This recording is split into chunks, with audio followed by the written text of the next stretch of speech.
Movies, l'instant cinéma, l'émission et podcast où l'on chronique l'actualité des films visibles en salle.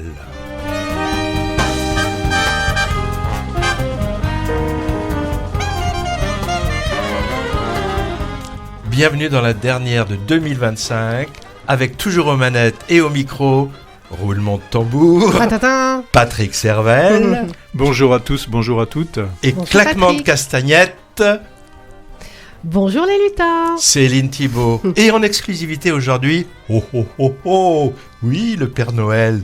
C'est Oui, moi, et les Hervé. enfants. Et celui qui fait très bien Même le Père Hervé. Noël, le Père Noël. c'est Hervé Brie, bien évidemment. Alors, le menu du jour peut-être, en apéro. Patrick, qu'est-ce que tu nous proposes en apéro ? Je sais que tu vas en cuisine déjà. Oui, je vais vous proposer une comédie douce amère, mais relevée néanmoins d'un zeste de légèreté, et ça donne La petite cuisine de Mehdi. Je parlerai également d'une face cachée d'une bourgeoisie du début du XXe siècle. Le film, c'est La Condition. Et pour terminer en ce qui me concerne, je vous parlerai de ce qui se passait en 1977 à Recife au Brésil. Le film, c'est L'Agent Secret. Ça fait un gros apéro, ça. En entrée, un peu de viande sauvage, peut-être, Céline ? Oui, alors en antipasti, moi je propose de retenir votre souffle, caler votre pince-nez pour plonger en eau profonde, celle de Los Tigres. Los Tigres.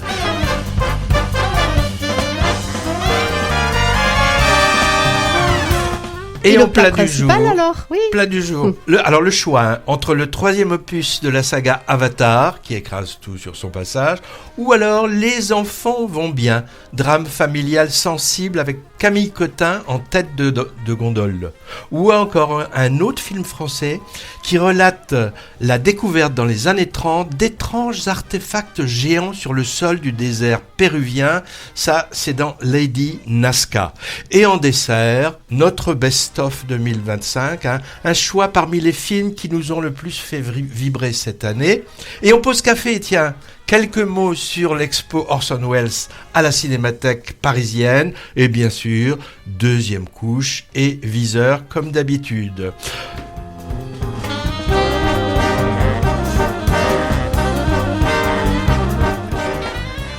Alors on entame en partant en cuisine, Patrick. C'est toi le chef là, hein ?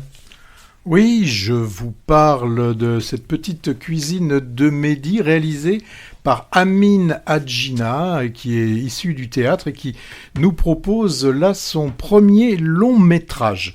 Alors, il nous a concocté une comédie familiale aux saveurs assez subtiles où, comme dans la cuisine sucrée-salée, on retrouve les ingrédients de la double culture, des non-dits familiaux et encore plus là, les non-dits filiaux et aussi quelque part, une recherche, une quête de soi. Tout cela mijoté à feu doux. Vous avez vu, j'ai quand même utilisé tous les la mots. métaphore. Oui, métaphore.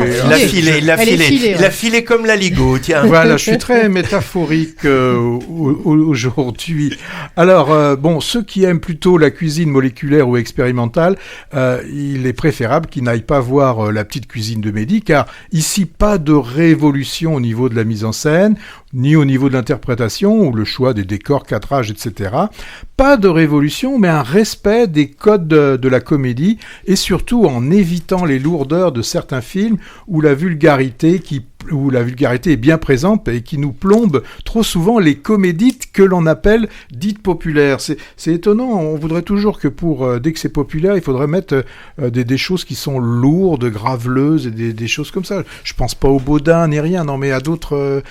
Non, sans citer. Non, je ne cite pas, je ne parle pas des autres films. Alors, le film, il s'ouvre sur une sorte de quiproquo qui est assez savoureux. On a Mehdi, qui est un jeune chef prometteur. Il cache à sa mère son amour qui est sur deux points, un amour pour la cuisine française et également la relation qu'il a avec une jeune femme, mais de culture entièrement française.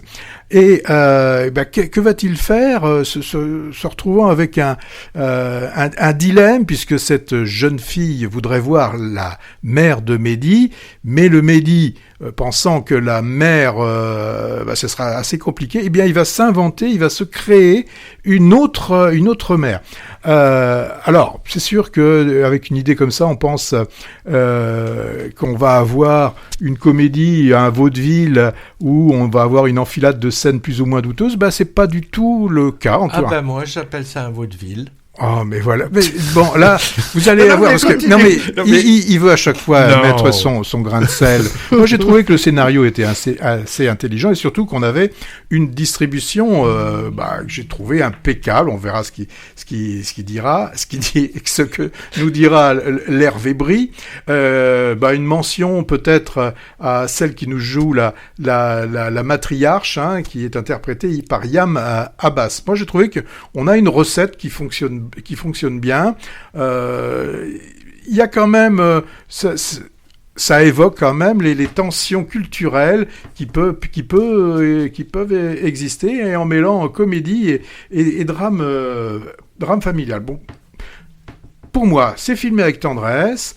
Il n'y a pas de... Ils sont pas caricaturés, ils sont fortement charriés, mais je trouve que c'est ce qui fait le sel du film. C'est ce qui est la légèreté, c'est ce qu'on justement on n'a pas dans certains des films que j'évoquais tout à l'heure. Où par exemple, il y a souvent une absence totale de pudeur. Et bien là, il y a une pudeur que je trouve bienvenue. Le réalisateur ne cherche pas à forcer l'émotion ni le rire, et pourtant, moi j'ai souri. Il y a au niveau des dialogues et des situations, on est des fois pas touché, même j'ai été coulé. Bon. Je vois Hervé derrière. Là, Alors, bien sûr, on va avoir les esprits chagrins dont fait partie Hervé, qui vont nous dire que certains enjeux, notamment identitaires et tout ça, sont effleurés plus qu'explorés. Mais je trouve que c'est peut-être le prix à payer pour cette légèreté revendiquée, assumée, et c'est un véritable geste de cinéma pour moi. Ouais. La petite cuisine, ok, reste en surface, mais c'est une surface polie, lumineuse, où on se plaît à voir les reflets d'un cinéma français qui ose la bienveillance sans mièvrerie, un film qui ne bouscule pas, mais qui réconforte, et parfois, c'est déjà beaucoup. Voilà. Ce que je pouvais vous dire, et bon, je vous conseille plutôt de m'écouter que Hervé qui va essayer de faire son charançon. Je n'ai pas l'habitude de dire du mal des films. Moi, je trouve que c'est une comédie sympathique, et c'est une rom-com finalement, c'est une comédie romantique. Moi, le fait que le scénario ne repose que sur un quiproquo en fait, qui est moyennement crédible et qui s'étire en longueur, c'est ça un peu qui m'a. Je me dis non, on va pas aller jusque là. Si, on y va un peu. On a un aspect quand même, je maintiens, vaudeville. Bon. Pourquoi pas, agréable, mais sans plus, et qui vaut surtout, moi ce que j'ai bien aimé dans le film, c'est l'ambiance très chaleureuse, familiale et amicale, et le jeu des deux mères, la vraie et la fausse, elles sont toutes les deux impeccables. Alors j'ai trouvé ça intéressant parce que c'est un film sur la communauté arabe issue d'Algérie qui vit en France, et on ne fait à aucun moment, par exemple, référence à la religion. Et moi, en sortant du film, je me suis dit, ça pourrait être d'ailleurs la communauté juive, par exemple avec cette caricature de Mama possessive, j'ai pensé à ça évidemment. Alors léger, je dirais, un plat léger, mais on en a sans doute besoin en cette période un peu lourde. Bon, c'est vrai que Hervé est plutôt aligot. C'est ses origines qui veulent ça. Alors parle-nous plutôt d'un gros gâteau, d'un gros, je sais pas comment on peut appeler ça, le film attendu de fin d'année. Un gloubi-boulga. Voilà, c'est... Un kouglof, difficile à avaler. Alors, oui, Avatar 3. James Cameron croit encore à la puissance de l'expérience cinéma en salle, et il y met les moyens pour convaincre. On peut au moins le remercier pour ça. Il est de ceux qui s'opposent fermement à la banalisation des films sur les petits écrans. Et à ce propos, il ne se prive pas de fustiger au hasard Netflix, mettant d'après lui en danger la création cinématographique. Mais d'autres cinéastes de renom ont moins de scrupules, acceptant que leur travail ne soit diffusé de façon rabougrie que sur les plateformes. On a évoqué ce sujet échangé la dernière fois à propos du Frankenstein de Guillermo del Toro. Et de David Fincher. Aussi. À l'heure où le géant du streaming lance une OPA sur les studios américains historiques, comme Warner et son catalogue, l'avertissement de James Cameron n'est peut-être pas à prendre à la légère. En tout cas, ce réalisateur, à qui était dédié une grande expo à la Cinémathèque l'an dernier, suivi cette année par Sir Orson Welles, dont tu parleras tout à l'heure, Céline, il engrange avec ses productions des centaines de millions d'entrées en salle. Pour rappel, après son premier succès The Abyss en 89, 2 Terminator, un Alien, Titanic bien sûr, production répondant à l'appétit des amateurs avides de voir des aventures spectaculaires en grand, en long et même en relief. Il récidive donc avec ce 3e volet de sa franchise Avatar. Ça a échappé à personne, tellement la couverture médiatique est massive. Le premier m'avait impressionné, comme beaucoup, par son inventivité visuelle, voulue immersive, avec ou sans 3D, et par l'ampleur du projet, qui renouvelait quand même la science-fiction au cinéma. Le second, un peu déçu, on en a parlé il y a quelques années, Patrick, car les scènes guerrières, qui n'étaient pas le meilleur du 1, s'éternisaient en longueur dans le 2. Quid du 3 ? Qui reprend donc l'histoire là où on l'avait laissé. Entre parenthèses, il n'y a pas de résumé des épisodes précédents, ce qui fait que ce sera difficile à suivre pour qui ne les aurait pas en tête, en particulier en ce qui concerne le passé des personnages récurrents. De nouveau un spectacle grandiose, voire grandiloquent, diraient les mauvaises langues, avec des décors époustouflants, ça c'est sûr, et un bestiaire incroyable, même si l'effet de surprise s'estompe un peu parce qu'il y a un côté recyclage. La nouveauté, c'est qu'on y découvre que tous les habitants de la planète Pandora ne sont pas des gentils et que certains pactisent même avec le diable humain colonisateur, en l'occurrence le méchant avatar de la saga, l'insubmersible et traître colonel Quaritch. Les thématiques abordées, un peu les mêmes que précédemment, en plus exacerbées, je dirais. Famille, alors là c'est le sujet principal, les relations familiales. Identité, loyauté, haine, vengeance, et pour enrober le tout, animisme teinté de mystique un peu, préservation de l'environnement et défense des peuples natifs dont on convoite les ressources. Donc un parfum comme ça, mystico-ethno-écolo qui reste au cœur du projet Avatar, à visée humaniste on pourrait dire. Mais moi à vrai dire, l'univers virtuel d'Avatar avec sa profusion de CGI, en français images générées par ordinateur, et ses grands navis aux yeux XXL écarquillés, je le trouve pas si beau que ça, car il est un peu trop criard pour moi, tant au niveau image qu'au niveau son. Rétine et tympan sursollicités risquent l'explosion, surtout si on voit ça en IMAX 3D. Et puis les vessies peuvent aussi souffrir de la rétention, vu la durée du spectacle. Alors c'est de plus en plus l'inflation.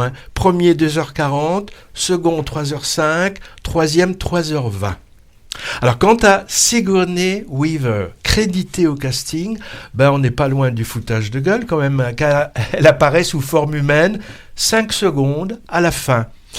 Aussi au casting, j'ai noté, ça c'est intéressant, enfin c'est rigolo, Uma Chaplin, fille de Géraldine et donc petite fille de Charlot, très convaincante en cheftaine du clan des méchants navis, même si son physique est largement trafiqué par ordinateur, comme tous les autres acteurs d'ailleurs, qui sont tous méconnaissables en fait. Bon, je vais pas trop faire la fine bouche quand même, en tapant sur le giga spectacle qu'est Avatar 3, mon avis n'ayant de toute façon que peu d'importance au vu du carton attendu de ce rouleau compresseur qui risque d'écraser toute la programmation des fêtes de fin d'année. Tant mieux. Tant pis, je sais pas trop. Voilà. Tant mieux si un grand nombre de spectateurs y trouvent du plaisir. En y revenant même pour une deuxième couche, les films de James Cameron, les gens y vont des fois 3, 4, 5 fois. Tant mieux si avec ça, des gens ayant déserté les salles prennent goût à y retourner. et après les sombres années de fréquentation post-Covid dans lesquelles on est encore. Peut-être un bon moyen de raviver le désir de voir des films dans des conditions optimum pour lesquelles ils ont été conçus. Tant mieux aussi pour les exploitants, en particulier ceux des petites salles indépendantes qui le diffusent, ça va renflouer leur caisse. Autrement, tant pis. Tant pis si, artistiquement parlant, on peut trouver à redire sur ce très très long métrage, au côté parfois kitsch quand même, et avec, je trouve, une tonalité de plus en plus sombre. C'est implicite dans le sous-titre, de feu et de cendre. Guerrière aussi, c'est dans l'air du temps, et Cameron a toujours filmé des bastons militaires. D'ailleurs, un avertissement signale, le climat guerrier et de nombreuses scènes violentes peuvent heurter un public sensible. Et moi, je suis sensible, vous savez bien. Et puis, tonalité simpliste aussi, en gros, les bons et les méchants. Et tant pis également si la programmation écrasante, parfois 10 ou 15 séances par jour dans certains cinémas, prend la place de choses plus modestes qui mériterait davantage de visibilité. À titre d'exemple, j'ai regardé dans la métropole bordelaise, rares sont les 21 cinémas, avec leurs 135 écrans au total, qui ne le programment pas, et je suppose que c'est la même chose partout. En tout cas, la profession se réjouit sans nul doute de la présence de ce blockbuster annoncé, et les salles ont préparé pour l'accompagner un gros stock de maïs à éclater. Le spectateur que je suis en est sorti un peu moins réjoui, et le dit dans Movies, mais ce brave James Cameron n'a pas à s'inquiéter, ce ne sera guère préjudiciable à son film. Rendez-vous le 19 décembre 2029 pour Avatar 4. Ou pas. Est-ce qu'on sera encore là? Ça, c'est moins sûr.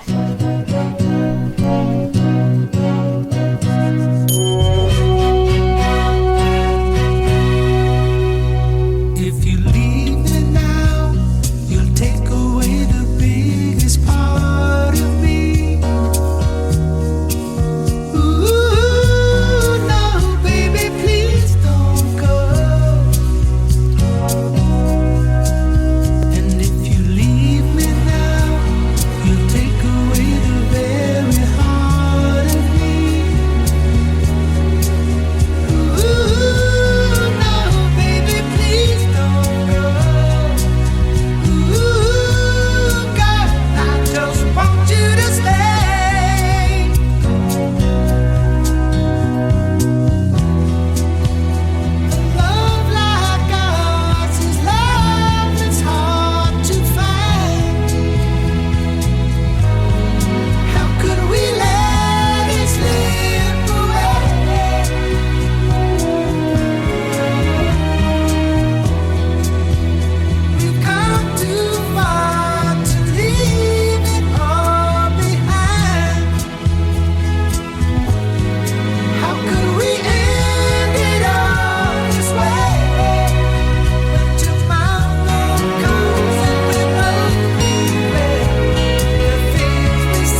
quittes maintenant, if you leave me now. C'était le groupe Chicago, slow bien sirupeux. C'était à moi que tu parlais? Non, pardon. Slow bien sirupeux, entendu dans L'agent secret de Kleber Mendoza Filho, dont Patrick nous parlera tout à l'heure. On écoute ce titre vers le début sur l'autoradio du van, conduit par le héros. Subterfuge classique pour passer des morceaux de musique dans un film destiné à marquer la temporalité du récit. Ici, 1977.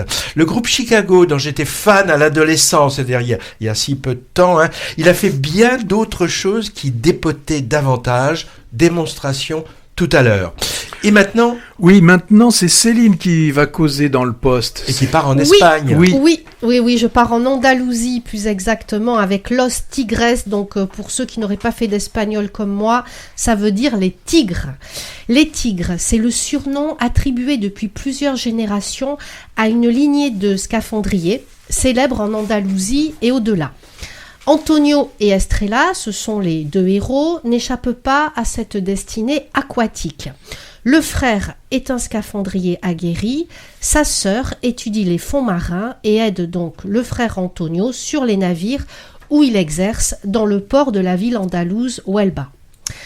Quand il n'est pas sous les coques des bateaux, comme un poisson sirène dans l'eau, Antonio s'occupe tant bien que mal sur terre de ses enfants, en essayant d'apaiser son ex-femme, car la pension n'arrive plus, et elle le menace de lui retirer toute garde s'il ne la verse pas rapidement. Alors, lorsqu'il découvre une cargaison de drogue dissimulée sous un cargo arrimé au port toutes les 3 semaines, il pense avoir trouvé le remède à ses tracas financiers et à sa banqueroute en tant que père. Et le voilà à embarquer sa sœur sourde dans un water trip haletant et dangereux. Donc ça, c'était pour le cadre. Alors, pour mettre un pied sur ce bateau-film réalisé par l'Espagnol Alberto Rodriguez, vous devrez attendre, pas longtemps, mais le dernier jour de 2025, le 31, puisque c'est ce jour-là qu'il va sortir. Je l'ai vu pour ma part en avant-première au Festival de Sarlat et il a été aussi projeté à Saint-Sébastien où il a obtenu le prix de la meilleure photographie et ô combien mérité, on le comprend. Ce prix sonnait vraiment comme une évidence. Quelle prouesse technique, en effet, que de filmer loin sous l'eau la majorité des scènes. Le tournage fut d'ailleurs semé d'embûches, délicats et tendus. Alberto Rodriguez, le réalisateur, il explique, alors, il restait en surface, tout était planifié très en amont afin que la sécurité de tous soit garantie. Et selon les termes mêmes du réalisateur funambule, il s'agissait d'une chorégraphie, je cite, de chaque instant, millimétrée car le temps était compté. Nulle place à l'impro ou à l'incertitude. Donc déjà là on voit que rien que le tournage ça a été quelque chose.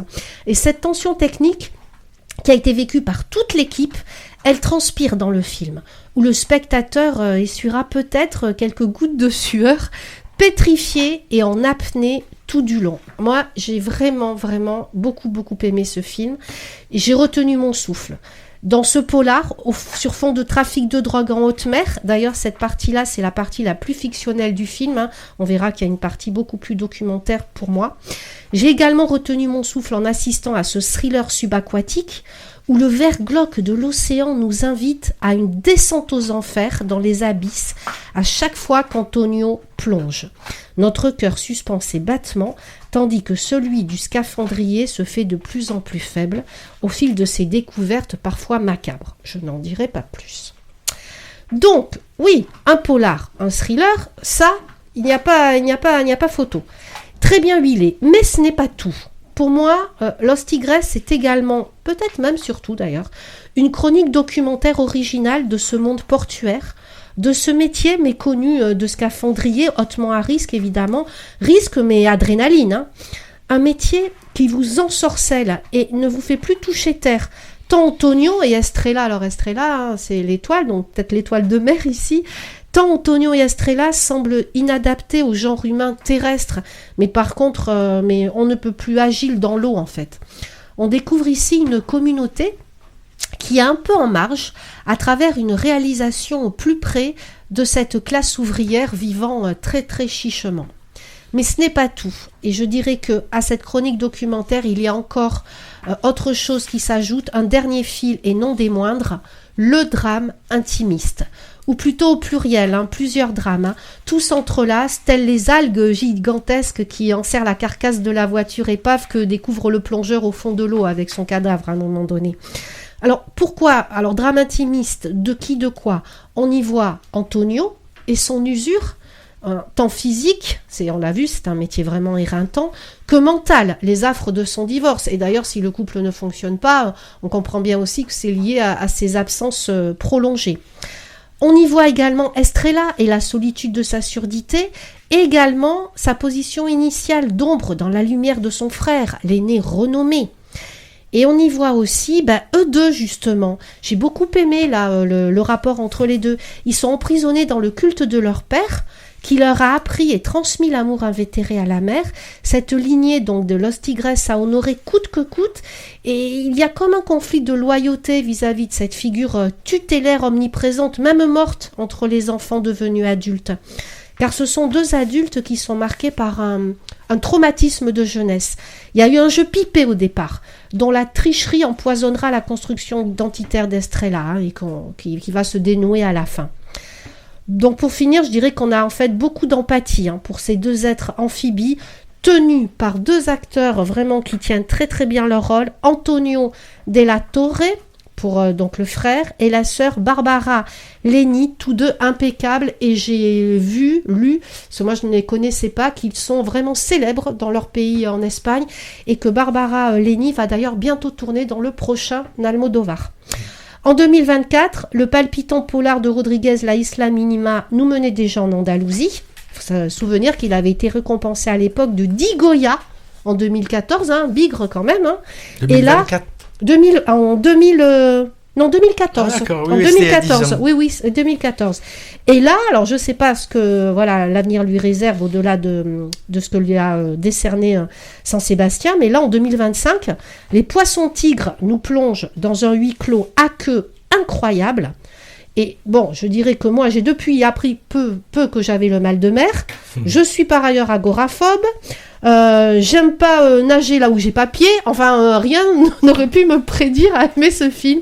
Mais franchement, allez-y, même si vous avez quelques tocs comme moi, ça ne fait rien. Vraiment, courez le voir. Alors le cinéma espagnol se porte bien et s'exporte bien. Après Sirat il y a quelques semaines et Los Domingos à venir en 2026, on voilà un nouvel exemple, un beau suspense. Je traduis les dimanches. Oui, beau suspense et belle évocation d'une relation frère-sœur. Dans cet environnement atypique, quand même, on découvre ce gigantesque port industriel et ce monde rugueux des plongeurs qui inspectent les coques des bateaux. C'est presque un personnage, la ville en elle-même, le port. Alors dans ces eaux noire en plus, particulièrement angoissante. Donc Los Tigres, belle plongée en eau trouble qui sort le dernier jour de 2025. Alors je l'ai vu également, d'ailleurs on était ensemble quand on a vu ce film, et c'est vrai que j'ai trouvé qu'il arrivait à réunir deux choses, classiquement un thriller, et en même temps nous faire découvrir socialement un monde que l'on ne connaît pas forcément. Et donc, à t'écouter, j'ai appris aussi donc que, comme dans Avatar, c'est à queue. Tu m'as dit que donc il y avait. C'est ça. J'ai bien compris. Tu as bien parlé de cela. Alors maintenant, on va plutôt se poser la question au niveau des enfants, de savoir comment ils vont. Et il paraît qu'ils vont bien. Ouais, c'est ça? Étonnamment, ils vont bien. Pourtant, ils subissent des choses. Alors après le remarquer, Tony en famille, il y a 2 ans, le réalisateur Nathan Ambrosioni signe un second long métrage.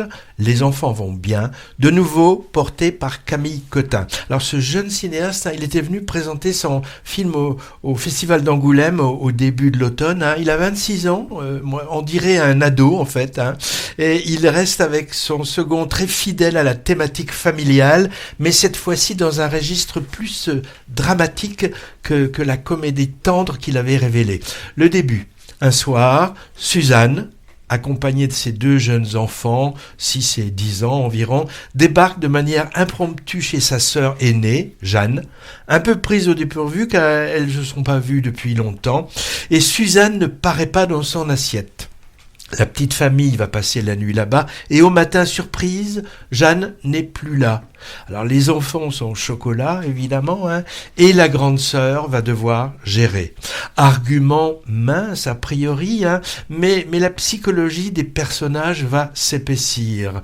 Le réalisateur a dit s'être beaucoup intéressé aux disparitions volontaires, qui sont pas si rares, qui intriguent et pour lesquelles police et justice sont réticentes à engager des procédures de recherche. Il a voulu en fait traiter le sujet de ceux qui restent. Et il le traite, je trouve, avec talent, de façon très sensible, sans pathos, explorant avec finesse leur incompréhension et aussi les relations enfants-adultes avec une très grande délicatesse, je trouve. Dans l'esprit un peu, j'ai pensé après à L'Attachement, le film de Corinne Tardieu de 2024, basé d'ailleurs aussi sur une disparition, mais pas volontaire celle-là, où on avait aussi des scènes très fortes de rapports adultes-enfants, sensibles mais sans sensiblerie. Alors Camille Cotin, elle porte le film, je trouve, de bout en bout, conférant à son personnage de Jeanne un large éventail d'émotions, passant beaucoup d'ailleurs par des silences, des attitudes et des regards. Elle m'épate de plus en plus, Camille Cotin, par son talent. Dans un second rôle trop bref, Juliette Armanet. Alors celle-ci, moi je la trouve faite pour le cinéma. Après ses débuts convaincants dans Partir un jour, alors même si on ne la voit malheureusement pas beaucoup ici en Suzanne, je me demande si le réalisateur n'a pas voulu à dessein jouer un peu avec cette frustration du spectateur de la voir disparaître, en parallèle avec la famille qui est bien triste aussi de cette absence de la sœur et la mère que l'actrice incarne de façon brève puis fantomatique. On trouve aussi au casting la québécoise Monia Chokri, à l'affiche simultanément dans 2 autres films français, Des preuves d'amour et Love Me Tender. Au vu des titres, elle aime bien les scénarios gorgés d'amour apparemment. Et il y en a aussi beaucoup dans Les enfants vont bien. Elle est très bien, Monia Chokri, mais attention, je dirais à la répétition. Dans les 3 films, elle joue la quasi même partition d'une femme consolatrice qui aime les femmes. À noter également présence d'un acteur rare que j'aime beaucoup, peut-être tu l'as remarqué Patrick, il est trop peu présent sur les écrans, c'est Fedor Atkin, c'est le père de Jeanne et Suzanne. Souvenez-vous des films de Romer, Pauline à la plage, il était là, beau, là il est un peu... c'est un grand-père là. Ah oui. Et le jeu des 2 enfants, j'ai trouvé vraiment remarquable, très éloigné du cabotinage. À Angoulême, Les enfants vont bien a recueilli le Valois de Diamant. Qu'est-ce que c'est que ça ? C'est le prix du meilleur film en compétition. Souvent du nez de la part du jury, là-bas, ou le hasard, cette récompense est souvent gage de succès public. Il est revenu dans l'édition précédente à 20 dieux. Grande surprise française au box-office 2024. Je souhaite le même destin aux enfants vont bien. En tout cas, de mon côté, moi je le conseille vivement, ce drame familial intimiste, gorgé de sentiments intériorisés, avec une mise en scène sobre, pas tapageuse. Mais c'est peut-être pas l'avis d'autres qui pourraient y trouver des défauts. Je sais lesquels, Patrick, je te laisse les dire. Mais je les trouve, je te le dis à l'avance, mineurs par rapport à la puissance émotionnelle du film. Oui, je pense que tu parles du scénario où on peut voir Guillaume Gouix qui interprète un gendarme, détail. Et comme, il vous a parlé, c'est Noël, donc c'est la trêve, donc je ne vais rien dire de méchant sur ce film qui ne m'a pas emballé. Tu n'as pas pleuré ? Non, parce que justement, j'avais cette impression que ce film avait pour vocation, avait pour but, justement, de déclencher les glandes lacrymales. Moi, j'ai pas trouvé ça. Et moi, c'est comme ça que je l'ai trouvé, mais comme l'émission est courte, je peux pas en parler trop longtemps, vu que ça fait déjà plus de 45 minutes que tu parles. Mais on va mettre un peu de musique, tiens.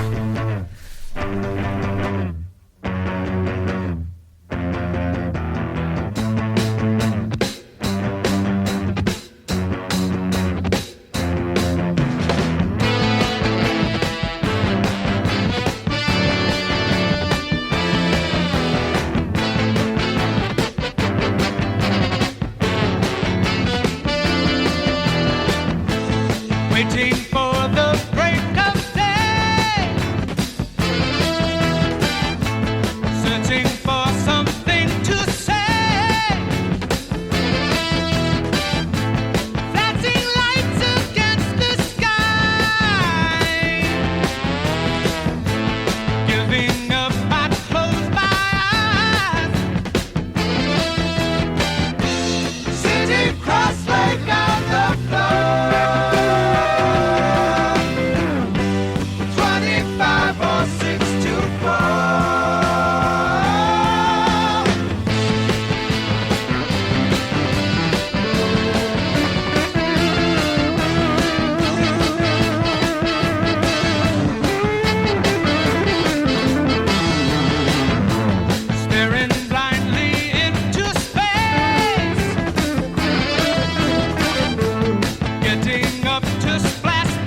Alors, après le slow sirupeux If You Leave Me Now du groupe Chicago, entendu tout à l'heure car présent dans la BO de l'agent secret dont Patrick va nous parler tout de suite, voilà un titre plus péchu du même groupe intitulé 25 or 6 to 4, tout cuivre en avant, sorti en 70. Pas mal repris, en particulier par des fanfares américaines. Il a été élu meilleur morceau de fanfare de tous les temps, et plusieurs fois utilisé au cinéma, notamment dans un Batman. J'ai recherché lequel, mais j'ai pas trouvé. Donc, excusez-moi mon manque de professionnalisme à ce propos. Maintenant, manque de référence, là. De référence, oui. C'est la fin de l'année, là. Allez, Brésil maintenant. Vous savez, on a des livres qui nous donnent à chaque page l'envie de lire la page suivante. L'agent secret était au cinéma, c'est un peu un équivalent d'un patch turner. Au début, moi j'étais un peu inquiet en découvrant la durée du film, près de 3 heures, 2h40 exactement, mais je n'ai jamais senti de longueur pendant la projection. Au contraire, dès qu'on est installé, on est pris par l'histoire qui se déroule devant nous, et au moment du générique, on reste un peu sur son fauteuil, en réalisant rapidement que ça n'arrive qu'une fois ou deux par an, où on se prend une claque comme ça, dans une salle de cinéma. Alors, puisqu'on aime bien mettre des étiquettes et classer un peu les films, je dirais simplement que c'est un thriller politique, mais en plus, et ça c'est important, c'est un film qui est complètement irradié par une mise en scène explosive et porté par un acteur. Allez, tout à l'heure on parlait de flammes et tout ça, et bien là il est incandescent cet acteur.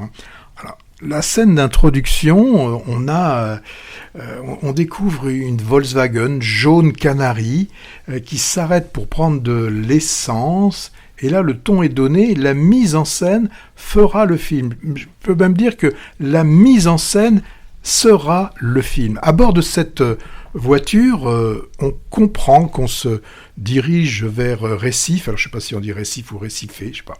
Une ville dans le nord du Brésil. Et Marcelo, c'est le nom de l'acteur, du personnage principal. Il va là-bas pour retrouver son jeune fils.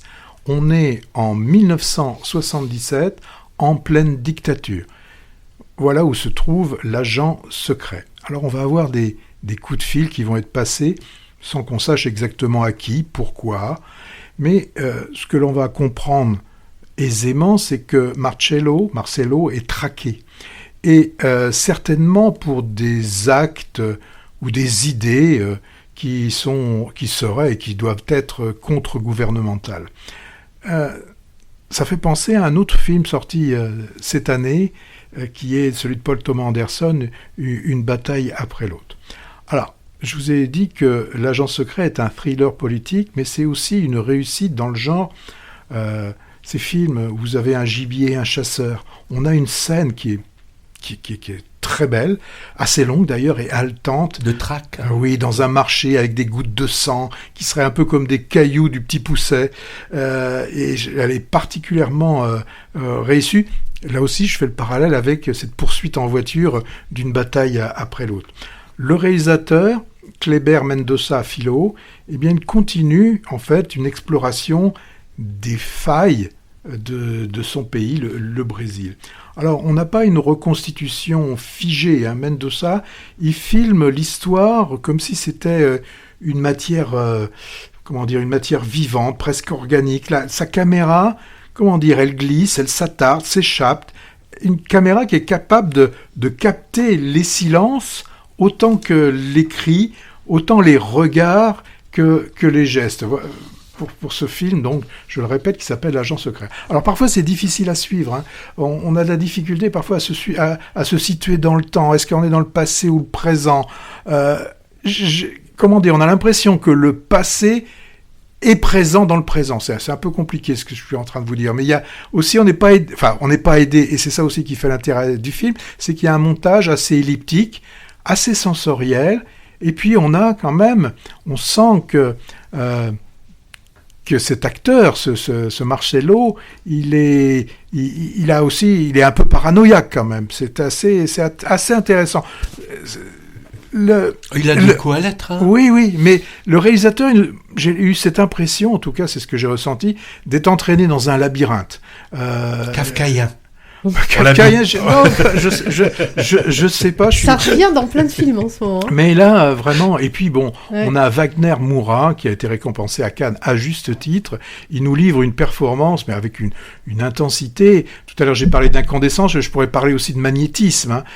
Son personnage, donc, c'est un ancien professeur qui est traqué.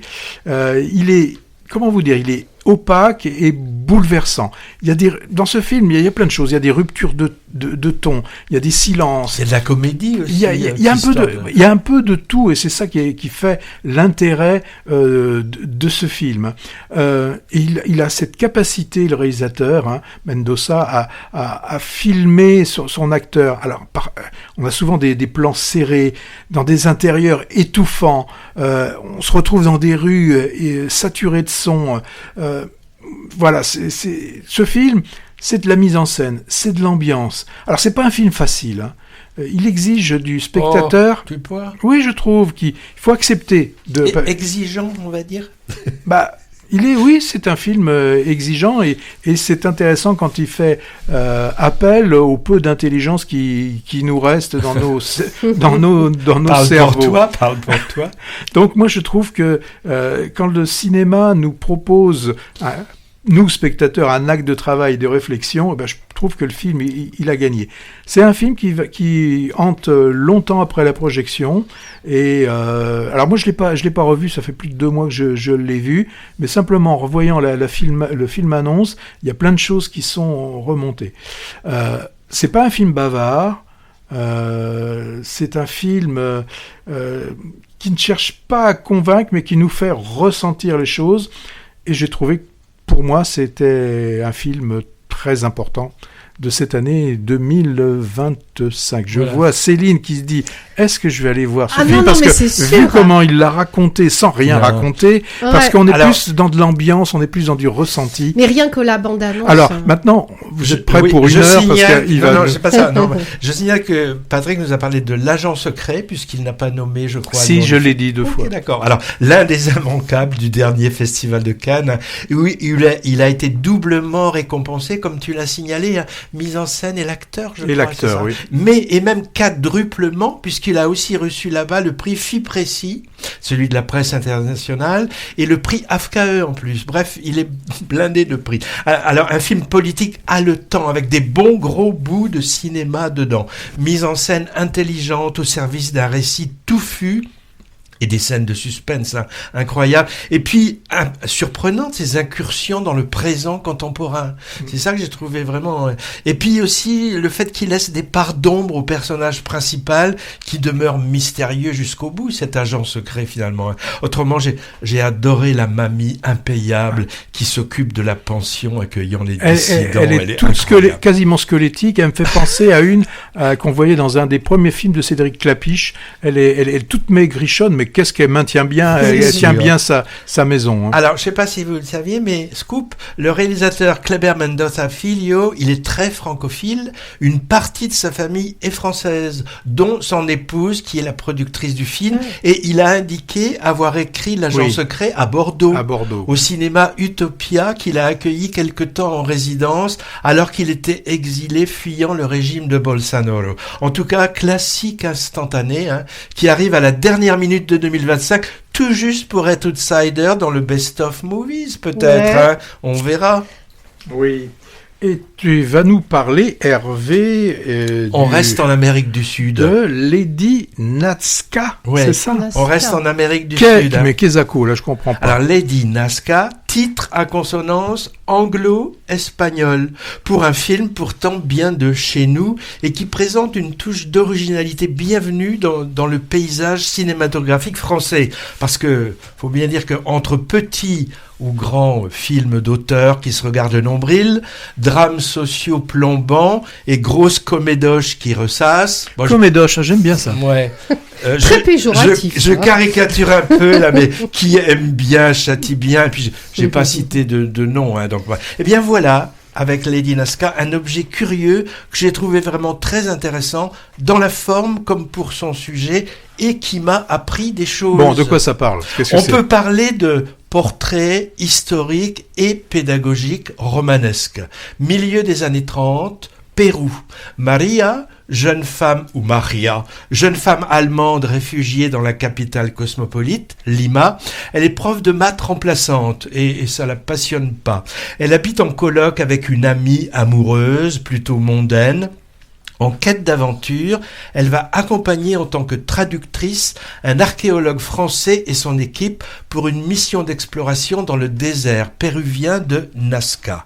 Et là, curiosité, intuition, ténacité, elle va tomber sur quelque chose d'étonnant qui va devenir pour elle une fixation qu'elle n'aura cesse de mettre à jour, protéger, expliquer et faire connaître contre l'avis de beaucoup de gens.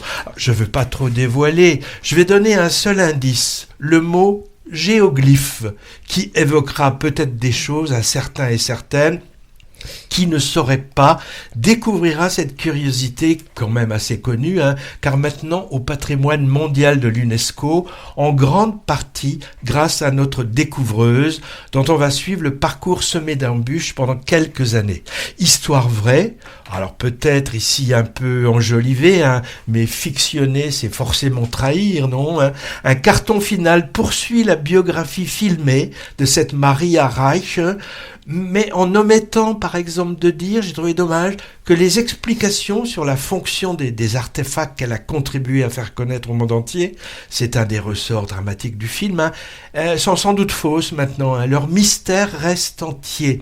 Mais le film qui lui rend hommage n'a sans doute pas voulu écorner sa légende. En tout cas, description passionnante du combat d'un personnage solitaire, habité par une ferveur presque mystique, belle reconstitution historique, tacle au passage de la colonisation espagnole pendant 500 ans, qui a fait peu de cas des peuples et de la culture autochtone, paysage désertique, aride mais superbe, filmé en scope et interprétation très convaincante.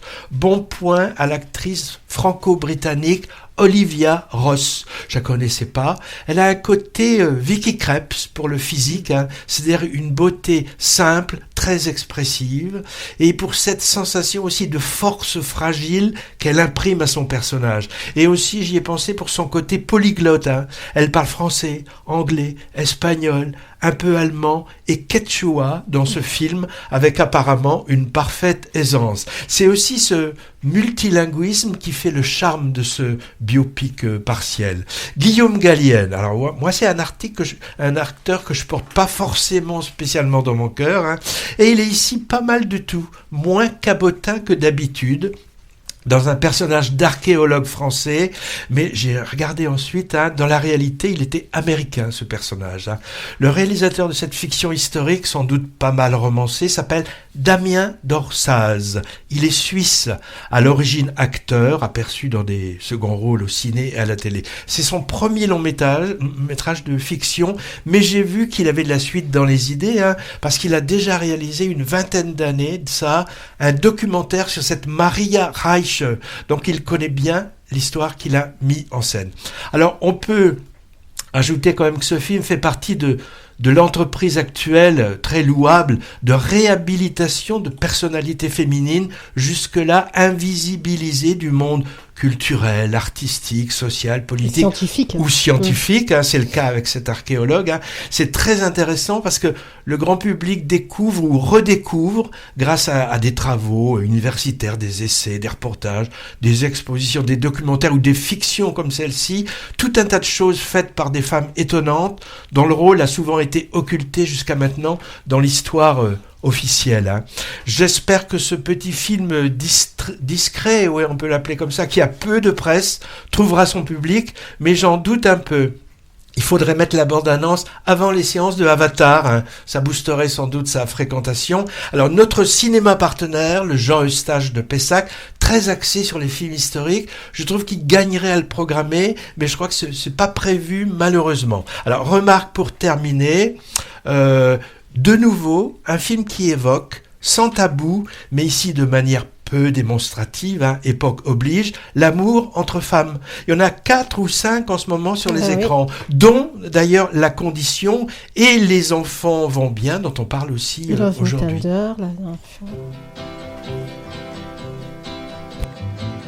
Where have all the flowers gone?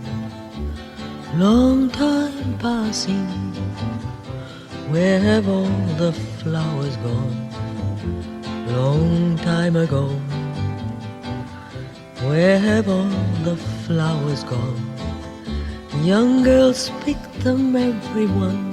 When will they ever learn? When will they ever learn? Where have all the young girls gone? Long time passing.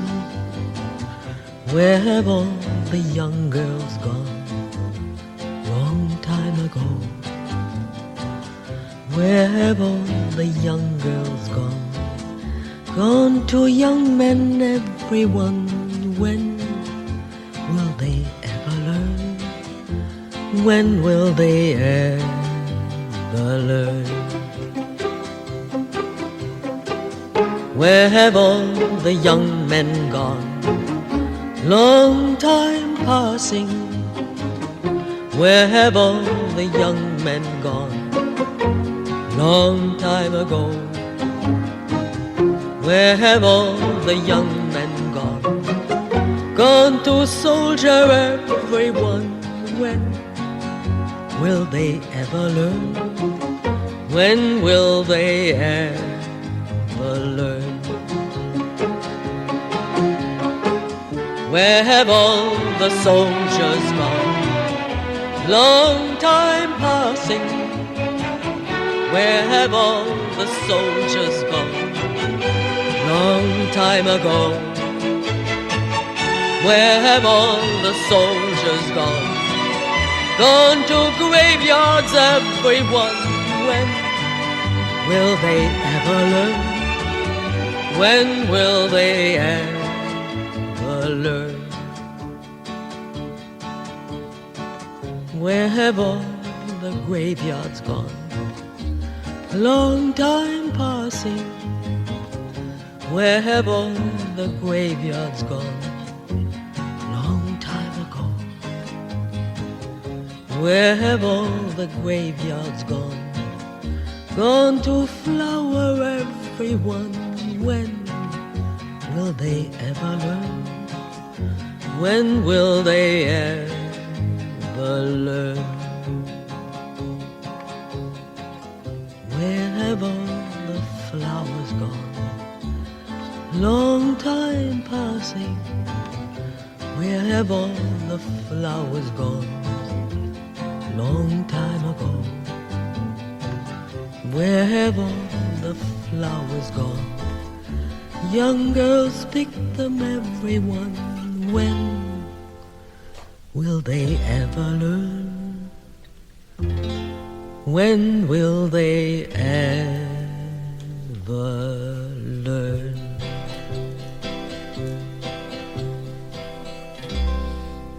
Marlène Dietrich et sa voix grave avec une très belle chanson de regret, Where have all the flowers gone? Où sont parties toutes les fleurs? Où elle parle en fait des jeunes disparus de la guerre de 39-45. Entendue en contrepoint sur les images finales apocalyptiques de la farce science-fiction politico-horrifique Bugonia, dont Céline nous a tressé les éloges la dernière fois, et qui sera sans nul doute dans sa rubrique Deuxième couche. Oui, c'est moi. Film, oui, Patrick. Oui.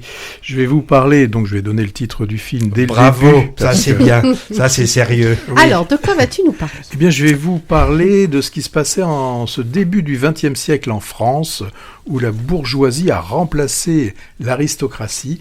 Et on a toujours cette idée de rang qui est vraiment bien présente dans ce monde conformiste et, n'ayons pas peur des mots, hypocrite. Il s'agit du film La Condition, film de Jérôme Bonnel, sorti le 10 décembre 2025, d'une durée d'1h43, qualifié de comédie dramatique. Voilà, ça c'est professionnel. Ah, ça voilà. c'est dit. Alors, bah oui, parce que sous des apparences de beauté, de propreté exacerbée, bah la violence, elle est présente sous le vernis qui s'écaille assez facilement.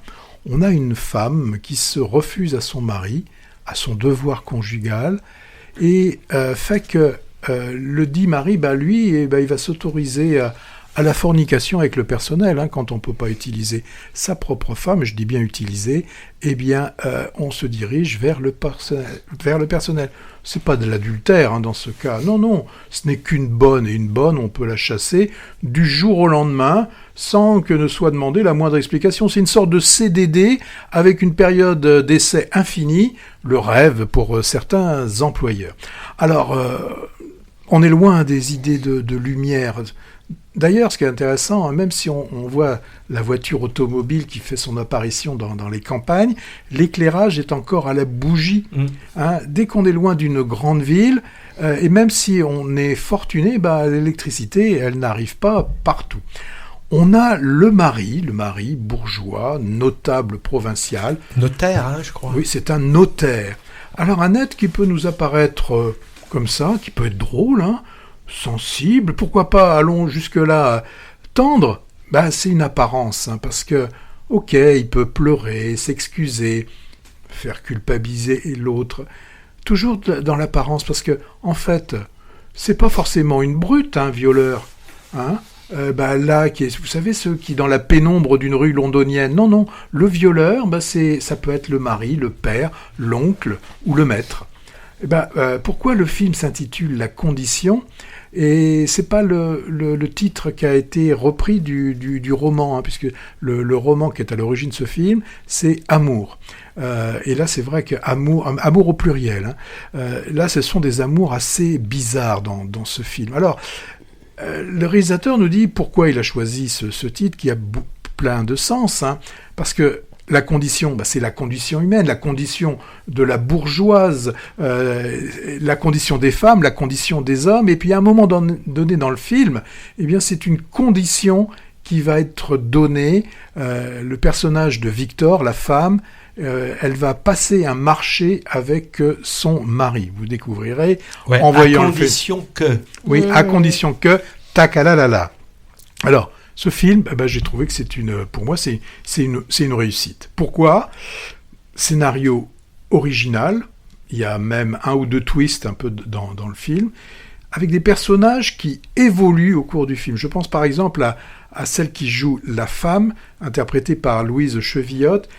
On va la voir évoluer dans ce film. On a une interprétation de tous les autres acteurs qui est d'une grande qualité. Alors, en premier, on est obligé de citer le salaud, qui est joué avec une intelligence par Swan Harlow. Il est grandiose dans ce film. Il y a quelques semaines, je l'avais vu dans L'inconnu de la Grande Arche. Ouais. Là, il nous montre vraiment ses capacités à jouer plein de rôles. Dans L'étranger aussi, le prêtre. Oui, le prêtre dans L'étranger. Petit paysan aussi. Oui, ça on lui rappelle toujours le petit paysan. Ouais. Et là, aussi dans Anatomie d'une chute, là, ce rôle de salaud, mais je veux dire qu'il a une belle façade. Mais c'est un salaud, n'ayons pas peur du mot, c'est un violeur. Les autres femmes là sont aussi d'un très grand niveau. Celle qui joue la bonne sacrifiée, c'est Galatea Bellucci. Elle est merveilleuse dedans. Louise Chevillotte, j'en ai déjà parlé. Et puis il y en a une qui parle pas beaucoup dans le film parce que elle a eu un AVC. Ça s'appelait pas forcément comme ça à l'époque, mais on en déduit que c'est ce qu'elle a subi. C'est la mère qui a un lourd secret. Mère indigne. Mère indigne, mais... C'est la seule qui n'a pas de frein, qui dit... Oui, mais justement, on peut lui donner... Elle a des circonstances atténuantes, je pense. Si on devait la faire passer un procès. Et puis techniquement, beaucoup de scènes sont tournées à l'éclairage naturel de la bougie. On a de très beaux cadrages, le décor sont très chouettes, les costumes. Enfin, tout est réuni pour nous rendre ce climat oppressant dans cette maison bourgeoise. Et puis l'intérêt aussi de cette sororité qui est vraiment mise en évidence. Deux femmes que tout oppose au début, Victor, l'épouse, et Céleste, la jeune bonne. Alors, au début, il y a cette relation marquée par la distance sociale. Bon, ça va évoluer vers une complicité inattendue, et même plus qu'une complicité. Cette sororité, mot facile à dire, hein, c'est le cœur du film. Et Bonnell, le réalisateur, explore, je trouve, avec finesse, cette violence patriarcale et cette, je ne sais pas si on l'appelait comme ça à l'époque, hein, mais cette résilience féminine, et lui aussi arrive à ne pas tomber dans le pathos. Donc pour moi, La Condition, film de Bonnell, est une œuvre engagée qui interroge sur les rapports de pouvoir, les normes sociales, et puis dans la place des femmes dans une société corsetée.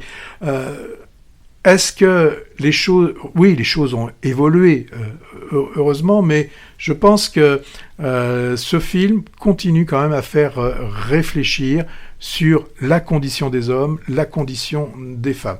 En tout cas, ce Jérôme Bonnell a un très grand talent. Voilà, c'était pour le film La Condition. Il était, je crois, en compétition au Festival du film d'histoire de Pessac. Peut-être. Alors, le titre polysémique, en effet, est très bien vu, hein, que cette condition, mise en scène, austère, corsetée finalement, je dirais, ce qui est évidemment en résonance avec le sujet, le corsetage physique et mental de la gente féminine.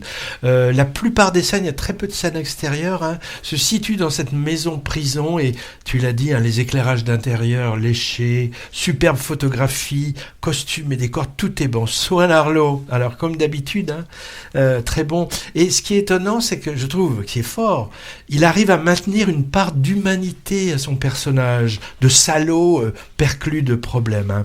Alors Galatea Bellucci, elle est impressionnante de mutisme aussi. Moi je l'avais découverte il y a 2 ans dans Chien de la casse, et on la voit de plus en plus. Par exemple en ce moment, dans l'Englouti. Alors on n'en a pas entendu forcément des bonnes choses. Moi je l'ai vu en avant-première. Et alors tu vas pas en parler. Non, pas maintenant, mais je pense qu'il faut le voir. Sur le moment, j'ai pas été très emballée, mais beaucoup d'images me sont restées. Bon, on en reparlera. Bon, en tout cas, elle est très loin toujours. Très forte. Alors, remarque, je l'ai déjà faite, mais je le redis parce que c'est prégnant. De nouveau, un film qui évoque sans tabou, mais ici de manière discrète. Bon, l'époque voulait ça, des amours féminins. Il y en a 4 ou 5 en ce moment sur les écrans, dont Lady Nazca et Les enfants vont bien pour aujourd'hui. Mais là, on est à l'époque de Maupassant, quand même. Et moi, je ne l'ai pas vu, mais par contre, ça m'évoque la dystopie The Handmaid's Tale, hein, quand même, La Servante écarlate. Oui. Alors, pas dans les mêmes façons d'être, mais c'est ça encore. Ah oui, les servantes qui sont là pour de bons. Bon, excusez-moi de vous presser, mais les murs sont secs. Passons la deuxième couche. Céline, qu'est-ce que tu retiens? Oui, alors moi je vais retenir alors Love Me Tender que j'ai vu entre-temps, mais Patrick, on parlera encore mieux que moi vu qu'il avait fait la critique, mais je vais juste vous dire amenez votre boîte de Kleenex, pour Love Me Tender. Et quant à Bugonia, là moi je ne peux que conseiller d'y aller, que l'on apprécie ou pas Yorgos Lanthimos, faites-vous votre propre idée, car d'un film à l'autre, de toute façon, c'est très très différent. En général, on adore ou on déteste, mais allez le voir. Emma Stone, Gis Plimons sont formidables. Il faut se dépêcher parce que au niveau des séances, ça diminue de façon drastique. T'as autre chose, Patrick? Alors, moi, puisque j'ai encore rien dit, il y a Love Me Tender, forcément, et puis Animal Totem. Alors, je sais que Céline a adoré ce film. En fait, je m'en souviens pas. J'ai dormi dans les champs de... Bon.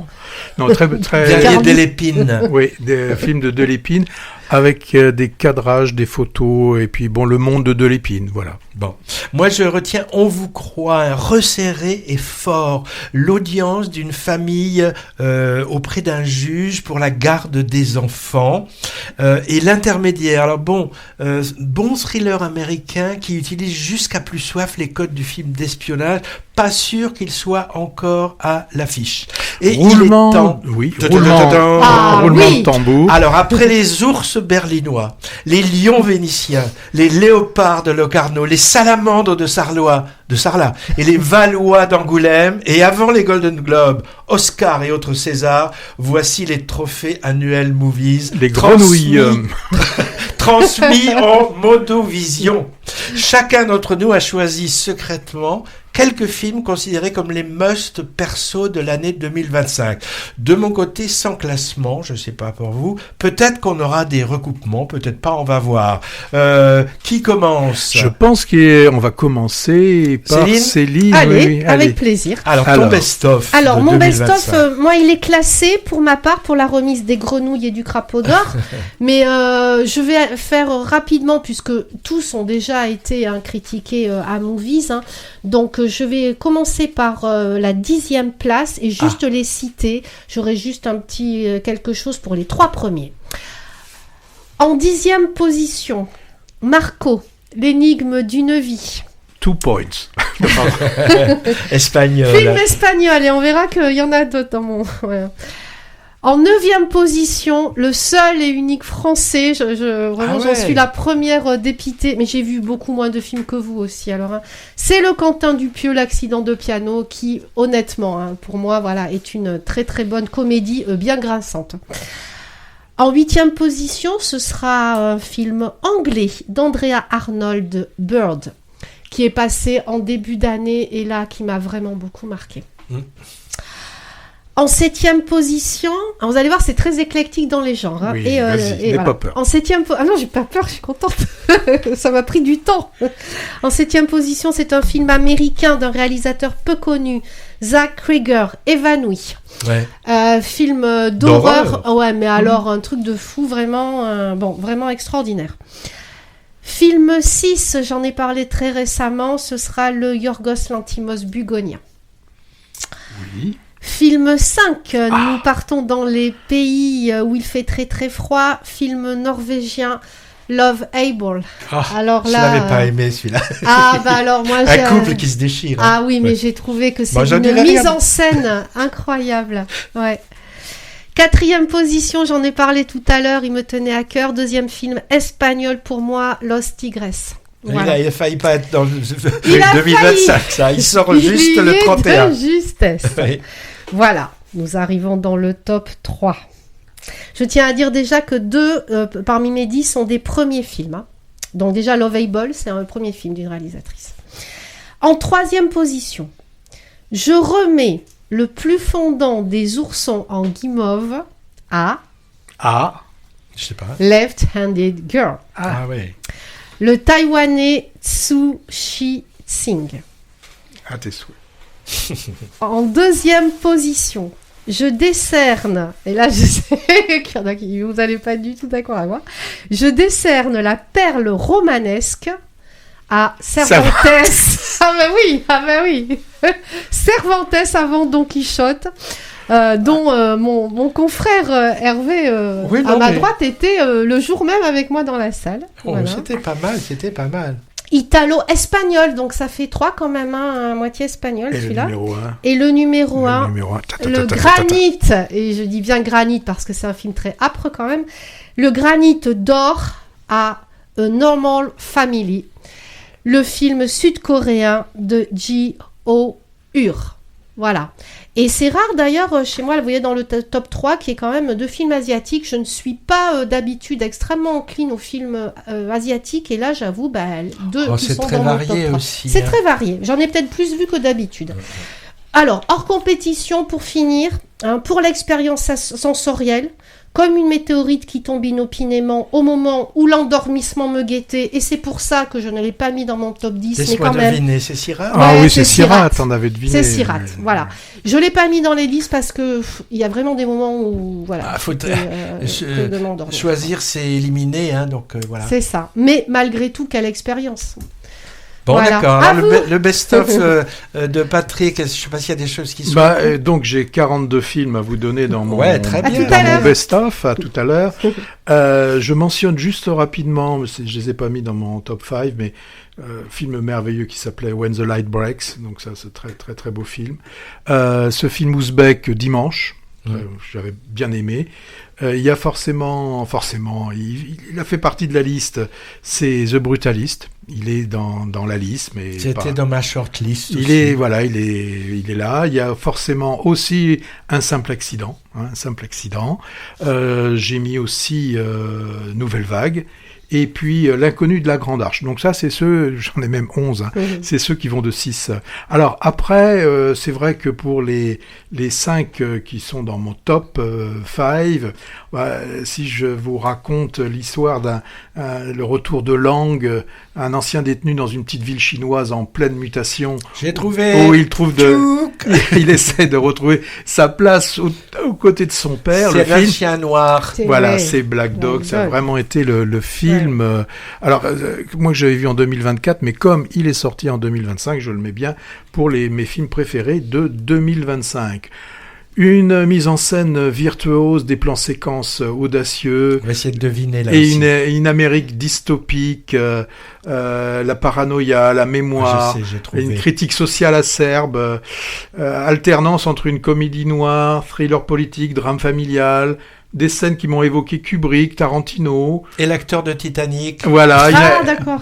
Un film un peu long, mais un divertissement marquant qui nous offre une vision sombre et universelle de la société américaine, sublimée par une photographie soignée, grâce au tournage en VistaVision. Le film, il l'a dit, une bataille après l'autre. Alors, adapté d'un roman de Hermann Koch, qui souligne la complexité morale des personnages, notamment 2 frères aux visions opposées sur l'argent et la morale. Elle a l'air de réfléchir, mais non, tu connais ce film, c'est forcément un film qui interroge sur la sincérité des valeurs familiales et dresse un portrait critique de la société coréenne contemporaine. Bien sûr, c'est A Normal Family. Ah ben voilà, alors, point commun. Et ben voilà, on arrive à avoir des points communs. Si je vous dis une mise en scène dense, qui invite le spectateur à ressentir et réfléchir, qui préfère à la suggestion et à l'explication, et qui nous laisse une empreinte durable bien après la projection.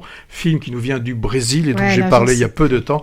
L'Agent secret est dans mon top 5. Et puis, pour terminer, puisque là je vous en ai donné 4, eh bien là on est, là c'est un film qui s'adresse à un public averti, qui est en quête d'une expérience cinématographique hors du commun, film primé à Cannes.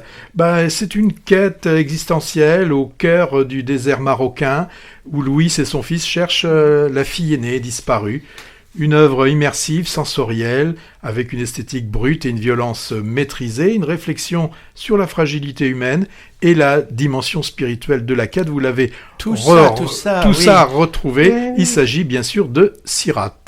Voilà pour mes 5 films. Est-ce qu'on a des choses communes Alors, le Brésil, de mon côté, est à l'honneur, avec 2 grands films évoquant la sinistre période de la dictature militaire des années 70 dans ce pays. Je suis toujours là. L'un sorti au tout début d'année, en effet, Je suis toujours là, de Walter Salles, le combat authentique d'une famille pour élucider l'enlèvement du père, et l'autre en salle, comme tu l'as dit depuis quelques jours, dont on parle aujourd'hui, et que tu as choisi également, L'Agent secret, la traque d'un homme indésirable en cavale. Pour les deux, du cinéma politique est avant tout du cinéma. En 2, non, c'est pas classé, mais disons, j'ai un 3e film, plus léger, Nouvelle Vague, relecture facétieuse et élégante par l'américain Richard Linklater des débuts de Godard, tournant à bout de souffle, où j'ai pris un immense plaisir à retrouver incarner tous les personnages du milieu cinématographique et artistique de l'époque. Et un best-of sans film iranien, impossible de mon côté, tellement la filmographie de ce pays est riche, combative, guerre visible par les citoyens sur place, car le pouvoir en place y est fustigé, en biais ou frontalement. Mais cinéma de résistance, comportant des risques pour celles qui le font en bravant la censure, et il s'exporte beaucoup avec succès. Quelques titres sortis en 2025 que tu as vus, ou peut-être Lire Lolita Téhéran, Mon gâteau préféré, 7 jours, La femme qui en savait trop, Un simple accident. Pas tous forcément des chefs-d'œuvre, mais forts et utiles. Alors celui qui se détache pour moi est signé d'un duo iranien homme-femme. Il s'agit de Au pays de nos frères, titre à l'ironie noire, puisque cette fiction en triptyque brosse le portrait de réfugiés afghans en Iran, illustrant le sort terrible réservé à ces citoyens considérés comme de seconde zone, pour lequel l'hospitalité du pays d'accueil n'est que de façade. Superbe et poignant. Et enfin, pour le soutenir, j'ai choisi un petit bijou français qui n'a pas eu l'audience qu'il méritait à mes yeux. Études sociales, études sentimentales, Attends, faut qu'on trouve. Ouais. Allez. carte du tendre contemporaine et du moins tendre aussi, car les rapports sociaux montrés ne sont pas trop tendres, du Romer contemporain, sorti cet été et trop peu vu, c'est l'épreuve du feu. Ah. Je suis pour ça ressorti. Mais ça m'étonnerait. En parlant de ressortie, je pense qu'on pourra voir ou revoir certains films de notre florilège en janvier avec 2 opérations. D'une part, le festival Télérama AFKE dans les salles indépendantes et d'autre part, les incontournables UGC avec chacun une vingtaine de films marquants de l'année. Il y aura des doublons sans doute. On en recausera le moment venu. Est-ce que j'ai un bonus? C'est janvier. Non, mais est-ce que tu as Janvier. des petits films comme ça, enfin des films qui auraient pu rentrer dans le top 5? Oui, parce Ouais. que, permettez-moi de tricher un peu en rajoutant quelque chose à notre liste. J'attendais vos choix pour voir et je constate que dans nos 3 sélections, il y a 3 catégories, 3 genres filmiques qui manquent, qui ont pourtant inondé les écrans en 2025. Alors, Les est-ce que vous- biopics, plus généralement, documentaires. documentaire, Ouais. on n'en a pas, Non, c'est film vrai. musical et C'est animation, on n'en a pas. Donc, Bah, j'ai- hésité, animation, il y avait l'escargot, la mémoire. Voilà, de- mais voilà. J'ai hésité. Moi, à j'en ai mémoire d'un sélectionné un de escargot. chaque catégorie Oui. que je passe en contrebande. L'animation, Oui. pléthore de films animés de qualité et en général destinés au jeune public, mais pas que. J'ai été étonné que tu retiennes pas Amélie, par exemple, et la métaphysique des tubes. Mais je l'aimais beaucoup, mais il rentrait Bon, pas. j'en ai choisi un à ne pas mettre devant tous les yeux des petits-enfants, parce que assez cash, c'est l'Australien Mémoire d'un escargot. Ouais. Excellent. Animation de pâte à modeler en stop motion sur le destin d'une petite fille faut- dépressive. Ah, faut pas être dépressif. Hein, dans la version. Séparée de son frère. Très beau, drôle et Ah tragique ouais. en même temps. Et une foultitude de détails. Un côté, c'est, un côté gothique qui ah a dû oui. te plaire aussi, Céline. Ah oui, oui, j'ai beaucoup Pour les aimé. documentaires, on n'en a pas pris. J'avais vraiment le Ernest choix. Cole, non, il est sorti avant Ernest Cole. Non, j'avais vraiment le choix entre plusieurs très intéressants, celui sur les Lumières par exemple, Soundtrack to a coup d'État. J'ai choisi celui des journalistes de Mediapart. Personne n'y comprend Ah rien parce qu'il a résonné avec l'actualité politico-judiciaire de l'année. Investigation précise et documentée sur l'affaire dite Sarkozy-Kadhafi, qui explique très bien pourquoi plusieurs juges ont décidé de condamner notre ancien président et ses acolytes malfaiteurs. Comme la décision en appel sur cette procédure tentaculaire aura lieu en 2026, ça peut être l'occasion de le voir ou de le revoir pour bien comprendre pourquoi le casier judiciaire de notre récidiviste non repenti, déjà condamné pour de bon au moins 2 fois, son casier risque de s'alourdir un peu plus. Et les films musicaux alors, ou liés à Partir la un musique? jour. Ah non, non. Pourquoi pas. Alors, il y a eu les biopics, Callas, Aznavour, Springsteen. Il y a eu des docs ou des fictions avec des morceaux de concert dedans. Becoming Led Zeppelin. Ou pourquoi pas Vera, Cone 75. Ça, j'ai hésité, oui. Très Je bon sors film. du lot, Oui, moi, tu le le verras. biopic des débuts de Dylan. Un parfait inconnu, superbe pour la multitude de chansons incluses et pour l'interprétation de Timothée Chalamet, qui y chante en plus pour de vrai. J'ai un bonus de bonus. Non. Si, acteur et actrice français de l'année. Qu'est-ce que vous mettez? Moi, ça y est, j'ai choisi. Ah bah là, tu nous prends au dépourvu. Je mettrais peut-être Swan Arlo, mais... Actrice Vicky Krieps.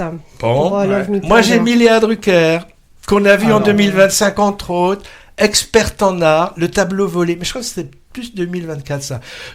Infiltrée oui, dans oui, un oui. groupe féministe, le mélange des genres, infirmière proche du burn-out, l'intérêt d'Adam, ou flic de la police de police en dossier 137. Pas tous réussis, mais à chaque fois elle est impeccable. Et côté mec, qui vous mettez? Voilà, Ça m'étonne que vous hésitiez.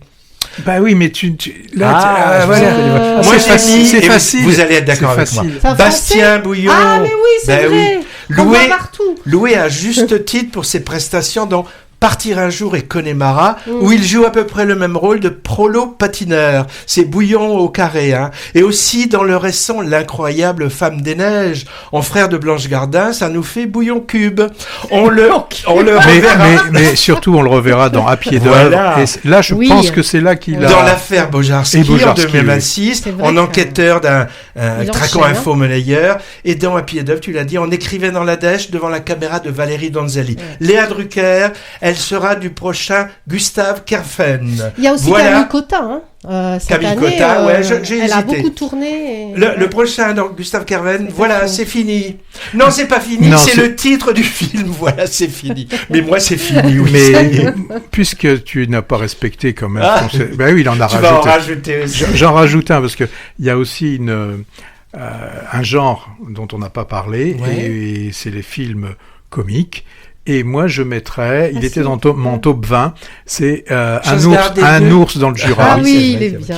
C'est vrai qu'on n'a pas beaucoup de comédies. Et un ours dans le Jura, je trouvais c'était un film qui était drôle avec un scénario. C'est vrai que... moi, j'ai vraiment trouvé ce film sympathique et voilà. Dans tous nos films là, si, moi j'ai mis l'accident de piano. L'accident de piano et puis Nouvelle Vague, il y a aussi beaucoup d'humour. Mais c'est vrai que les comédies tiennent pas le haut du pavé dans notre. Un peu de musique, un peut-être. peu de musique. Un peu de musique.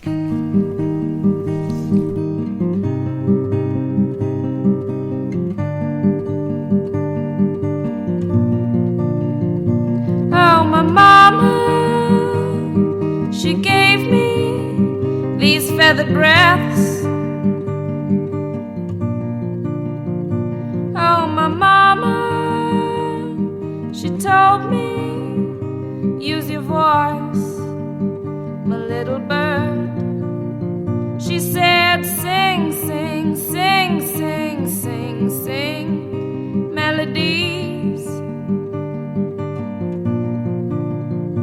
And she sang, sang, sang, sang, sang, sang melodies.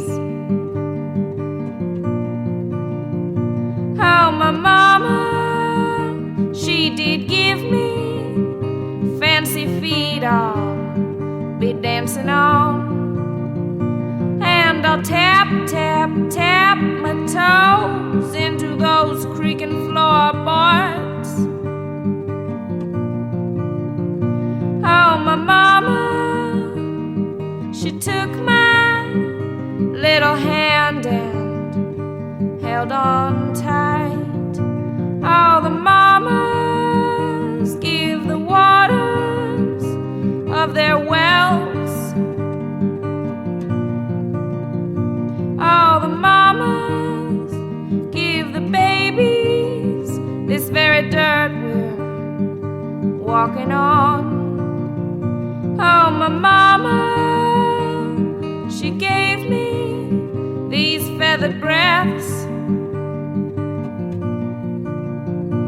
And your mama, she gave you those feathered breaths too. And when the sky drops all those feathers, and when the birds sing in the morning, I'll be a mama, I'll have a daughter. I'll be a mama, I'll have a daughter. And I'll give her melodies, I'll give her melodies. I'll give her melodies, I'll give her melodies. I'll give her melodies, I'll give her melodies.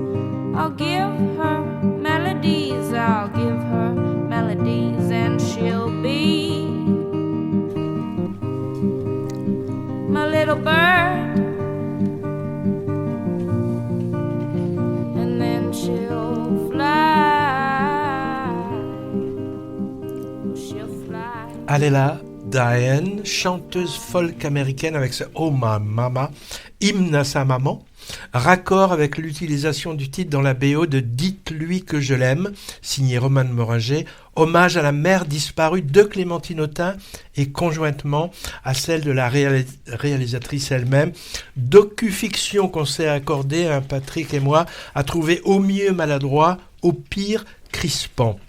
Il nous reste à évoquer quelques mots sur la fameuse exposition Orson Welles à la Cinémathèque, Céline, avant notre viseur.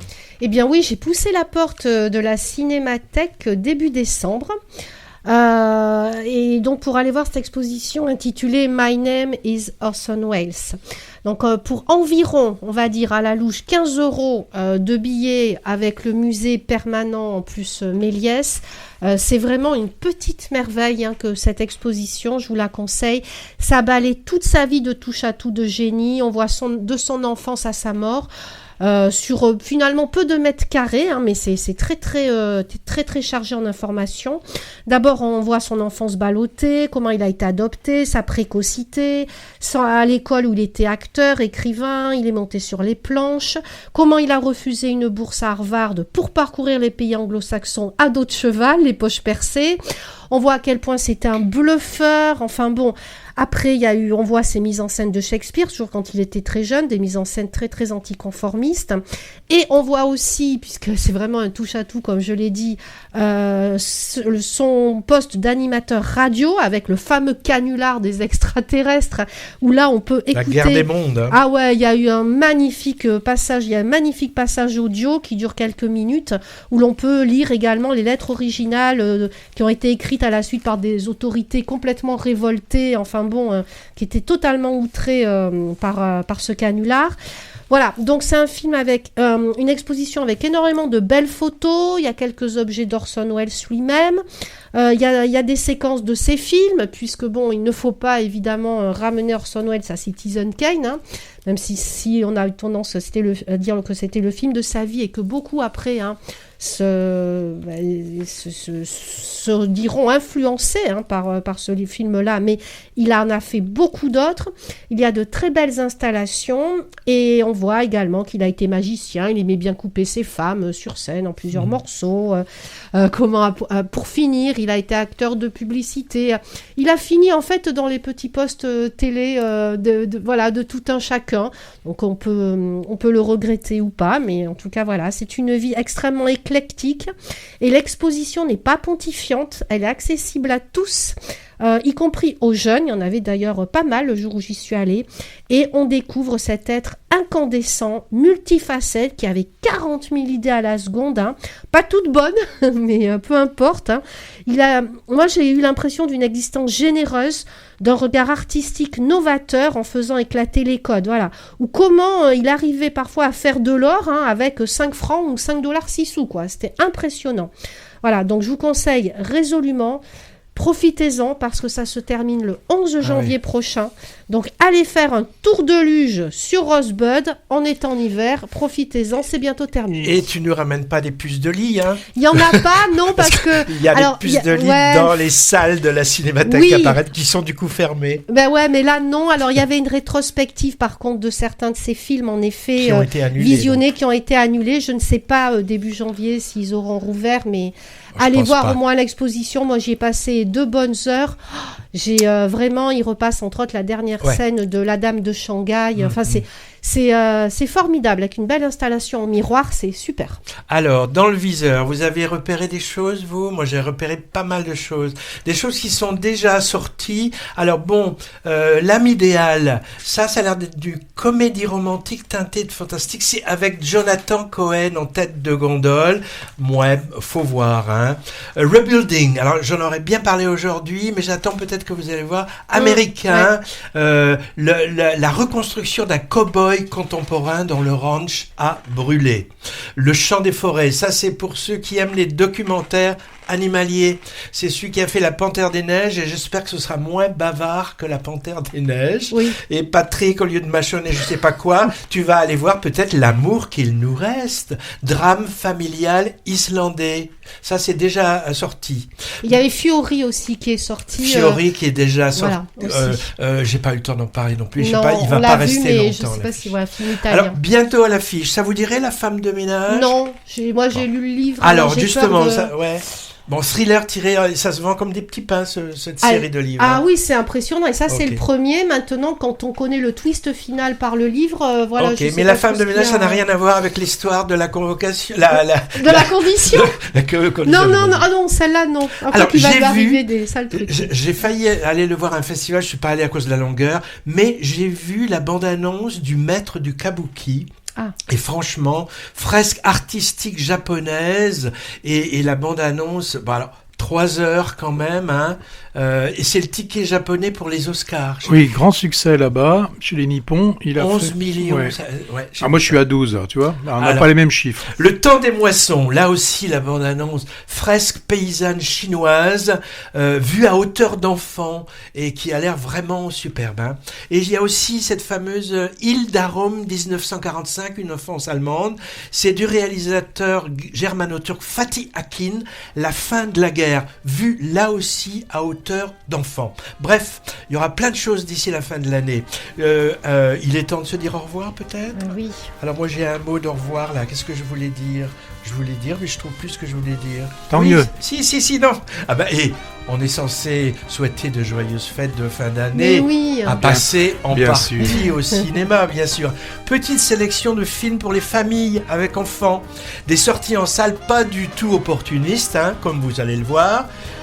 Choix entre Joyeux Noël, maman, Panique à Noël, Mission Père Noël, À la poursuite du Père Noël et La petite fanfare de Noël. J'ai vu celui-là, La petite fanfare, 4 courts-métrages, très bien, jusqu'à 5-6 ans, et entre parenthèses, beaucoup mieux adapté à ce public que le bruyant et tonitruant dernier Disney, Zootopie 2, qui fait pourtant un malheur en salle. Hein. Et sur le petit écran, 100e rediffusion du Père Noël est une ordure, Ah j'imagine. bah oui, peut-être. comme tous les Noëls. De mon côté, je vous donne rendez-vous en 2026. Passez de bonnes fêtes. À bientôt les grenouilles, au revoir les crapauds.